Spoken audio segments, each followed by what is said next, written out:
मध्य प्रदेश के खरगोन में रामनवमी पर हुई हिंसा में पहली मौत हुई है। 10 अप्रैल से लापता युवक इब्रिश का शव घटना के 7 दिन बाद इंदौर के हॉस्पिटल में मिला है। युवक घटना वाले दिन से लापता था, जिसकी गुमशुदगी की रिपोर्ट परिजनों ने 14 अप्रैल को दर्ज कराई थी। युवक का शव मिलने के बाद जिला प्रशासन ने कर्फ्यू में दी जाने वाली ढील में कटौती कर दी है।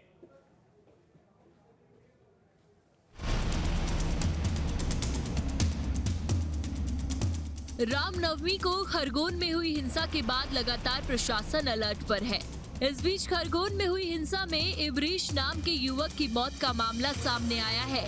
जानकारी के मुताबिक घटना के दिन इब्रिश अपने घर से निकला था, लेकिन वो वापस घर नहीं लौटा।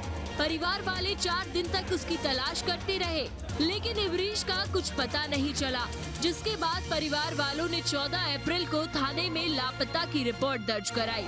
वहीं इब्रिश की मां ने बताया कि इब्रिश की बीवी और 2 महीने की एक छोटी बच्ची है, जो घर पर उसका इंतजार कर रहे थे। और 17 अप्रैल की रात पुलिस की सूचना पर परिजन इंदौर के एमवाय हॉस्पिटल पहुंचे, जहां पर उन्हें उसकी लाश मिली। आज 5-6 दिन से हम ढूंढ रहे हैं उसको। पत्नी बच्चे परेशान? हाँ, 2 ही बच्चे, औरत भी है, उसका बच्चा ही परेशान है। कितने साल का बच्चा है? ये साल भर का, 8 महीने का। क्या पुलिस प्रशासन ने हमको 8 दिन तक बताया नहीं। हमने गुमशुदा रिपोर्ट डाली, उसके बाद भी नहीं बताया कि बच्चा हमारी कस्टडी में है, हमारे पास है। कहीं पता नहीं दिया उसका। लेकिन जब एक जवान हमसे पूछने के लिए आया कि भैया तुम्हारी जानकारी चाहिए, तो उसको मैंने जानकारी दी, मैंने बयान दिए, तो उसने भैया बयान लेने का मना कर दिया कि ये तो आप टीआई साहब से जाके बात करना। वहीं पुलिस का कहना है कि 10 तारीख एक युवक गंभीर हालत में मिला था, जिसे इलाज के लिए अस्पताल में भर्ती कराया गया, जहां उसे मृत घोषित कर दिया। इस बीच इब्रिश की गुमशुदगी की रिपोर्ट दर्ज की गई और इसके आधार पर युवक की शिनाख्त हुई। पुलिस के मुताबिक युवक की मौत सर में चोट लगने की वजह से हुई है और मामलों में जांच की जा रही है। जो दिनांक 10 तारीख को रात को हमें एक जानकारी मिली थी कि एक जगह एक व्यक्ति पड़ा है घायल अवस्था में। तत्काल हमने उसको हॉस्पिटल पहुंचाया, जहां वह मृत घोषित हुआ। उसकी पहचान नहीं हो पाई थी।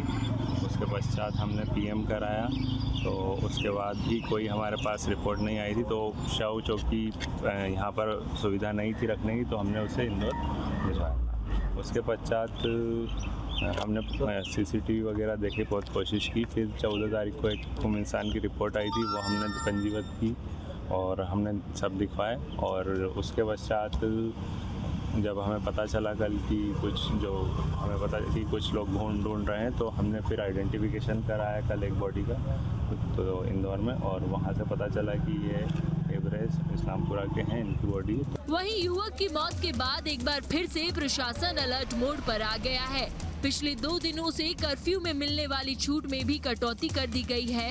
साथ ही एहतियात के तौर पर जिला प्रशासन ने मंत्री कमल पटेल के दौरे को भी रद्द कर दिया है। यहाँ पर लोग इकट्ठे ना हो, इसलिए थोड़ा सा कर्फ्यू में वो किया गया था। और आज शायद सकल हिंदू समाज ने भी एक वो बंद करने का वो किया था, तो उस वजह से कर्फ्यू के बाद फिर अभी खोला जाएगा थोड़े समय बाद। 150 के आसपास लोग अरेस्ट किए हैं और 49 FIR हो चुकी है।